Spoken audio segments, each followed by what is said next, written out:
she never saw him coming.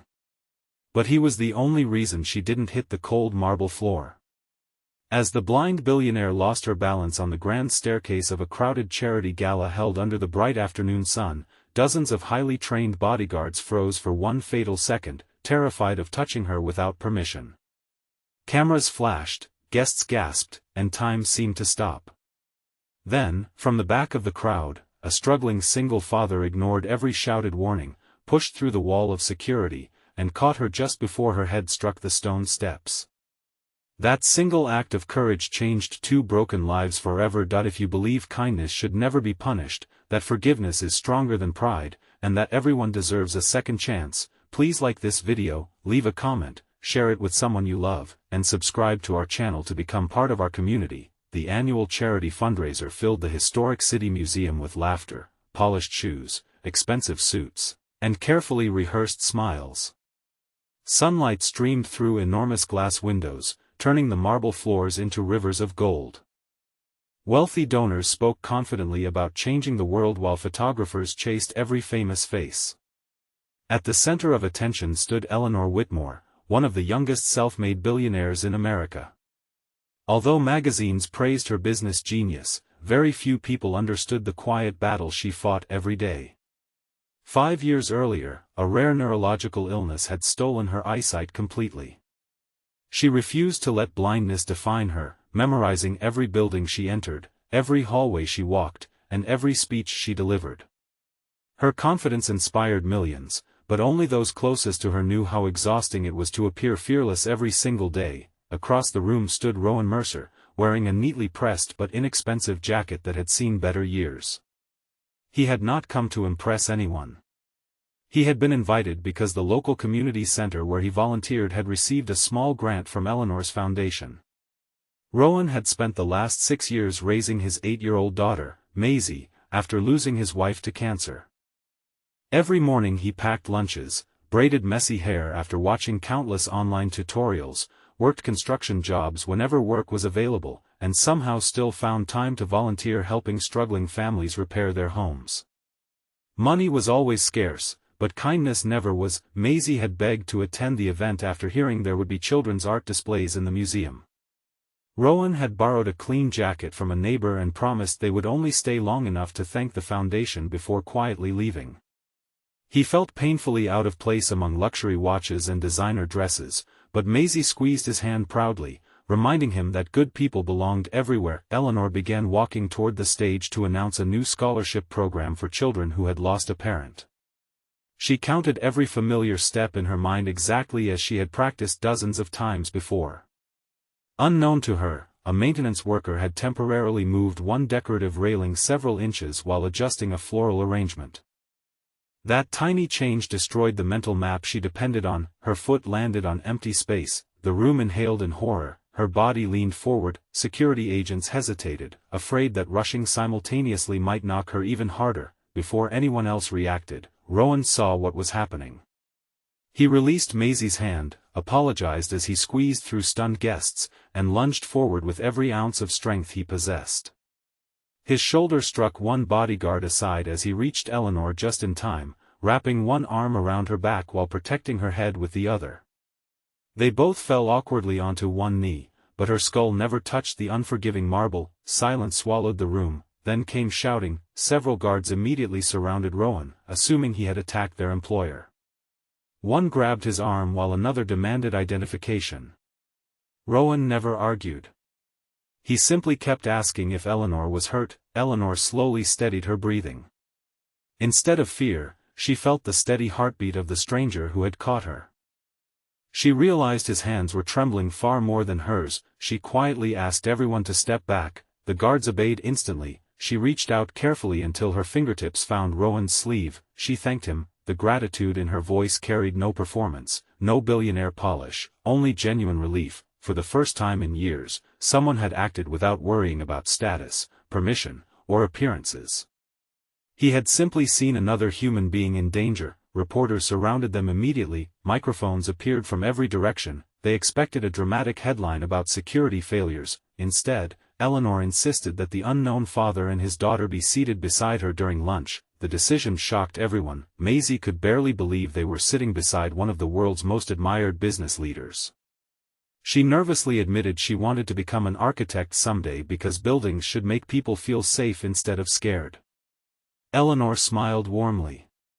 She confessed that before losing her eyesight, architecture had been one of her greatest passions. Throughout the afternoon, Rowan spoke very little about himself. Eleanor noticed that every conversation somehow returned to helping others. He described rebuilding homes after floods, repairing playground equipment without charging neighborhoods, and organizing food drives even when his own refrigerator was nearly empty. He never mentioned his financial struggles unless directly asked. Eleanor admired that, before leaving, she requested permission to visit the community center where Rowan volunteered. 3 days later, under another clear afternoon sky, a modest convoy arrived outside the aging building. Local children continued painting murals without realizing luxury vehicles had parked nearby. Eleanor insisted on walking through every room herself. She listened, she touched cracked walls, she ran her fingers across worn desks, she heard laughter that no expensive office could manufacture. Then she noticed Rowan repairing a broken wheelchair ramp instead of attending the welcome ceremony everyone had prepared. When asked why he had disappeared, Rowan simply explained that if the ramp stayed broken, one little boy would have to miss art class. That answer stayed with Eleanor all day. Over the following weeks, she found more reasons to visit. She attended reading programs, she listened as children described impossible dreams, she watched Rowan quietly give away his own lunch more than once that he never knew. She noticed. One afternoon she overheard Maisie asking whether they would have enough money to keep their apartment another month. Rowan gently reassured his daughter without revealing the eviction notice folded inside his jacket pocket. Eleanor said nothing then. Instead, she instructed members of her foundation to investigate quietly. They expected to discover hidden debts caused by gambling or irresponsible spending. They found the opposite. Every missed payment came from medical bills left after Rowan's wife died. Every extra dollar had gone toward raising Maisie or helping neighbors even poorer than himself. The foundation's investigators returned deeply moved. For the first time in years, Eleanor questioned whether her company had become too focused on spreadsheets instead of people. She invited Rowan to join an advisory council for her charitable projects that he refused politely. He believed professionals deserved those positions. She insisted the greatest expert on hardship was someone who had actually survived it. Reluctantly, Rowan accepted. Months passed beneath bright skies filled with community events, school visits, construction projects, and fundraising afternoons. Eleanor slowly discovered laughter she thought blindness had stolen forever. Rowan discovered that someone finally believed his compassion had value beyond free labor. Not everyone welcomed the friendship. Several executives whispered that Rowan was manipulating the billionaire. Social media filled with cruel accusations claiming he wanted her fortune. One tabloid even called him the world's luckiest opportunist. The headlines devastated Maisie, who cried after classmates repeated them. Rowan immediately prepared a resignation letter. He refused to let his daughter suffer because of public gossip. When Eleanor received the letter, she asked him to meet at the community center's unfinished library. Sunlight poured through open windows as volunteers painted fresh shelves. She placed the resignation letter into his hands, then she gently tore it in half. She explained that the world often misunderstood quiet goodness because it expected every relationship to hide an agenda.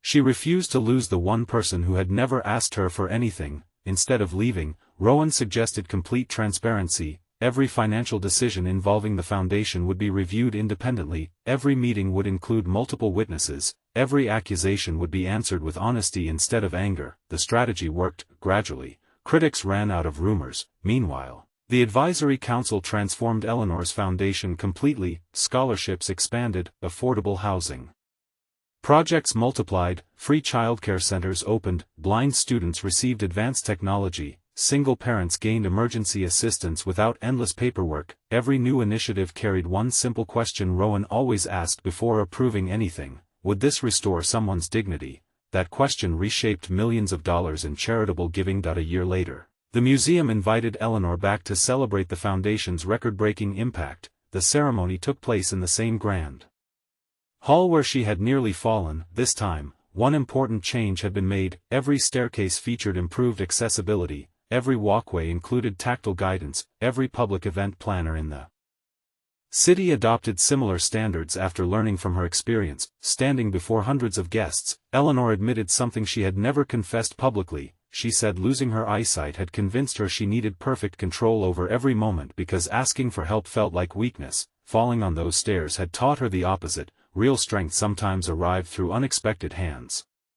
She thanked the security team for their years of service. Then she asked Rowan and Maisie to join her on stage. The audience rose before they reached the microphone. Many wiped away tears. Eleanor explained that the bravest person in the room had never been the billionaire who built companies. It had been the father who forgot about himself long enough to save a stranger. She announced the creation of the Mercer Initiative, a nationwide program supporting single parents rebuilding their lives after loss.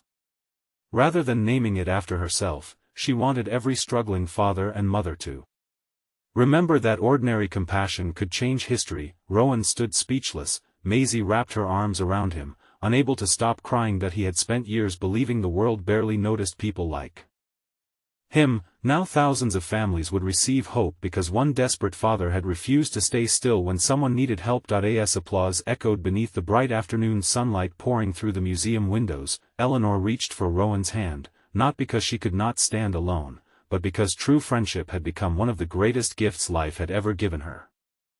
Neither wealth nor hardship had defined their story. Compassion had. Before this story ends, take a moment to leave a meaningful comment. Tell us about a time when one act of kindness changed your life, or share the lesson you believe this story teaches. Your words may become the encouragement someone else desperately needs today. If this story touched your heart, please like this video, leave a meaningful comment, share it with someone who needs hope today, and subscribe to our channel so you never miss another emotional journey. Remember, the greatest heroes are rarely the richest, the strongest, or the most famous. They are often ordinary people who choose to step forward while everyone else stands frozen. One act of courage can save a life, restore a future, and remind the world that kindness will always see farther than eyes ever could.